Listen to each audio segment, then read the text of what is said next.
Iran పై America, Israel భీకర దాడులు కొనసాగుతున్నాయి. అలాగే ఇరాన్ కూడా భారీగా ప్రతిదాడులు చేస్తోంది. ఈ తరుణంలో హార్మోజ్ జలసంధిని తిరిగి తెరిచేందుకు అమెరికా చర్యలు చేపట్టింది. తాజాగా ఈ కీలక జలమార్గానికి దగ్గరలోని ఇరాన్ క్షిపణి స్థావరాలపై దాడులు చేసింది. అమెరికా సైన్యం అత్యంత శక్తివంతమైన బాంబులతో దాడి చేసింది. 5,000 పౌండ్ల డీప్ పెనిట్రేటెడ్ బాంబులను ప్రయోగించినట్లు యుఎస్ సెంట్రల్ కమాండ్ ప్రకటించింది.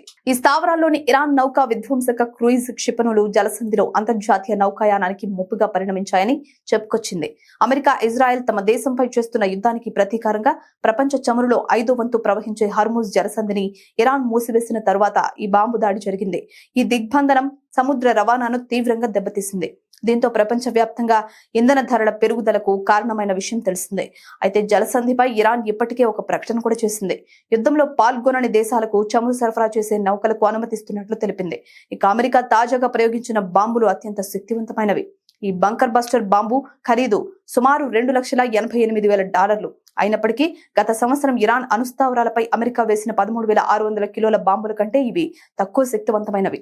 ఇవి సాధారణ బాంబులతో ధ్వంసం చేయలేని భూగర్భ బంకర్లు, కాంక్రీట్ కట్టడాలు వంటి గట్టి నిర్మాణాలను ఛేదించడానికి ఉపయోగిస్తారు.